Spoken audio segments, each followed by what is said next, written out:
Saudaraku sekalian, kesempatan yang terindah dan termulia di dalam hidup ini adalah kesempatan untuk mengasihi Allah. Kesempatan untuk mengasihi Tuhan. Sebab suatu saat kesempatan ini akan berlalu.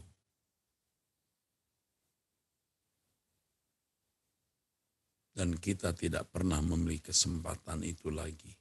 Jika tidak sejak sekarang kita menggunakan kesempatan itu. Suasana hidup saudara akan berubah. Suasana hidupmu akan berubah. Ketika saudara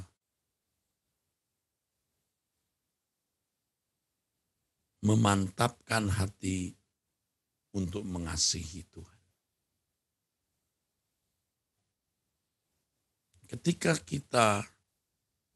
Ketika saudara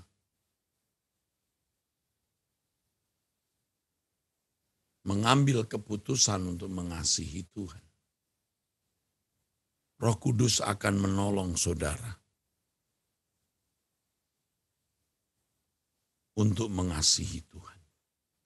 Sebab kedengarannya sederhana, tetapi kompleksitas batin jiwa kita dalam mengasihi Tuhan itu tidak bisa dimengerti kecuali kita mengalami. Dan setiap orang memiliki pengalaman yang khusus, yang khas, yang spesifik, yang unik.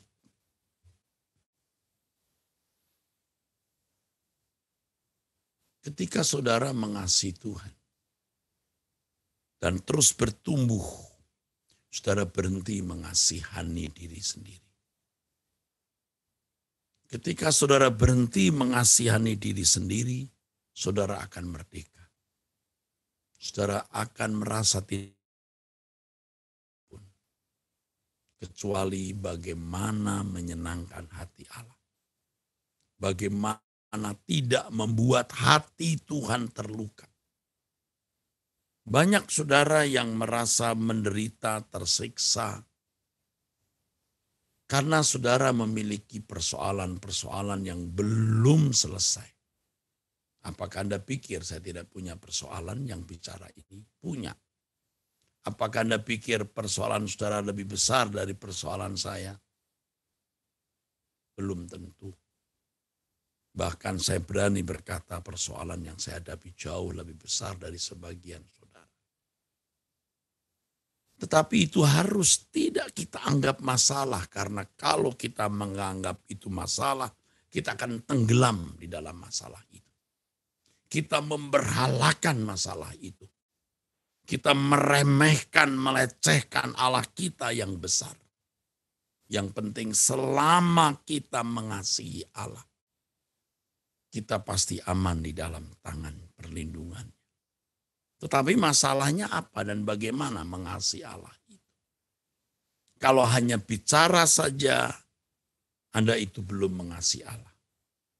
Bahkan saudara seperti ngeledek, mencemooh, munafik dan pura-pura, itu menghina Allah. Kalau kita mengatakan aku mengasihimu, saudara, tidak cukup dengan perkataan dan perasaan yang diledakkan. Kita mengasihi Tuhan dengan tindakan. Ingat ini, saudara, ingat ini. Bagaimana kita membuktikan kita mengasihi Allah? Yaitu ketika kita tidak melukai orang lain. Memang kadang-kadang kita tidak sengaja berbuat sesuatu dan tidak bermaksud melukai orang-orang terluka. Bisa. Atau karena orang itu memang egois, mau menang sendiri. Memanjakan perasaan. Dia merasa tersakiti walaupun sebenarnya kita tidak bermaksud menyakiti. Nah itu bukan salah kita, saudara. Karena kita memang tidak bermaksud menyakiti. Orang merasa dirugikan padahal kita tidak bermaksud merugikan. Yang lebih konyol, kita sudah menguntungkan tetapi kita dianggap merugikan. Ya sudah, kita diam saja. Semua ada perhitungannya. Kalau kita mengasihi Allah, kita membuktikan itu dengan tidak merugikan, tidak menyakiti, tidak melukai orang lain. Bahkan orang yang memusuhi, menyakiti, melukai kita. Ingat ini. Dan jangan merasa rugi kalau saudara berbuat demikian. Jangan berkata, dia yang untung, saya yang buntung. Enggak. Ketika kita mengasihi orang yang melukai kita, kita untung. Ya, karena kita akan menuai, akan memetik buah dari sikap hidup kita itu. Ketika kita memiliki kesempatan untuk berbuat dosa, apakah itu membalas dendam, menyakiti orang, korupsi, berzina, mencari hormat, dapat kedudukan, tetapi kita tidak memanfaatkan, tidak melakukan. Ya tentu tidak salah kita dihormati orang, tapi bukan kita yang mencari hormat. Dan ketika kita mendapat kesempatan berbuat sesuatu yang memuaskan, menyenangkan hati kita, tapi kita berkata tidak, itu bukti kita mengasihi Allah. Asik, saudara. Asik sekali. Kesempatan akan ada. Bahkan Tuhan membuka lebar-lebar atau membiarkan kesempatan ranjau-ranjau dosa di depan kita. Allah mengizinkan iblis mencobai dan memberikan begitu banyak godaan di mana kita bisa terjerembab ke dalam dosa. Tapi ketika kita mengambil keputusan mengasihi Allah, kita berkata, aku mengasihi Allah. Aku tidak mau melukai hatinya dengan perbuatan dosa. Kita membuktikan kita mengasihi Allah. Saudaraku harus ingat, Allah nggak butuh apa-apa. Nggak butuh uang kita, harta kita, dan lain sebagainya. Tapi hati yang mengasihi Dia. Dan ini bisa kita kembangkan. Dari kita ledakkan waktu kita berdoa, kita ucapkan, lalu kita ekspresikan, kita wujudkan dalam tindakan dan perbuatan. Bagaimana kita mengasihi Allah? Ya tentu seperti yang sering saya kemukakan, kita hidup suci, saudara. Lalu yang kedua, bagaimana kita mengasihi Allah? Kita hidup berpusat pada Tuhan. Nah ini penjelasannya perlu panjang. Tapi suatu saat saya akan khotbah khusus mengenai ini. Hidup yang berpusat pada Allah. Dulu pernah saya khotbahkan, tetapi pasti sekarang lebih lengkap, lebih tepat, lebih presisi, lebih berhikmat lagi dari yang pernah saya sampaikan. Berpusat pada Allah. Hidupku berpusat padamu ya Allah, ya Bapa, ya Tuhanku Yesus Kristus. Hidupku berpusat kepada Bapa Yahweh, Elohim Yahweh, dan Tuhanku Yesus Kristus. Kita tidak memiliki fokus apapun, hanya kepada Tuhan. Fokus kita. Apapun yang kita lakukan, baik kita makan atau minum atau melakukan sesuatu yang lain, kita lakukan semua untuk kemuliaan Tuhan.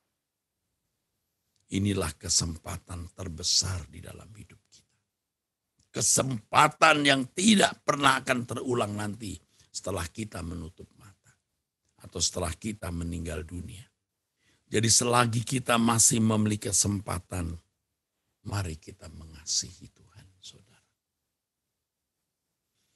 Saudara, waktu kita nyanyi tadi, ya, suatu saat nanti di hadapan tahta pengadilanmu, panggil nama baruku, seperti yang dikatakan dalam kitab Wahyu, Tuhan memberi kita nama yang baru dalam kemegahan kerajaan surga.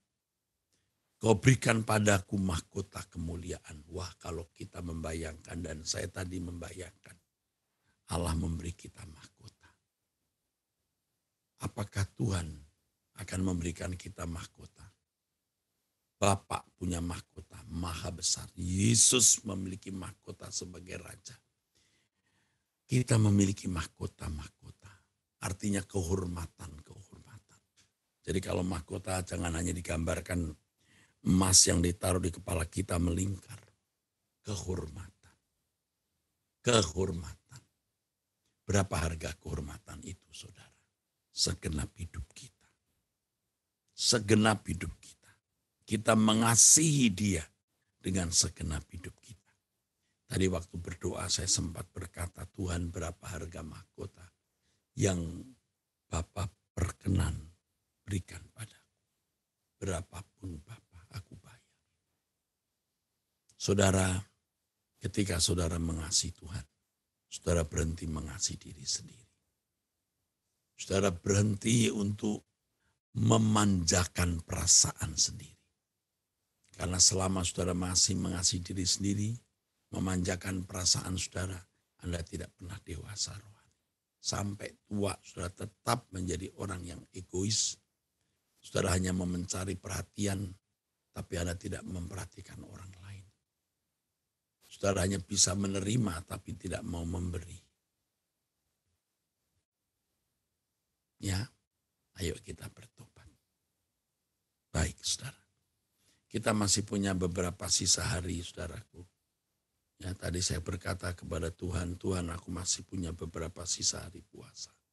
Sebelum puasa berakhir, ubah hidupku Tuhan. Perbaharui hidupku Tuhan.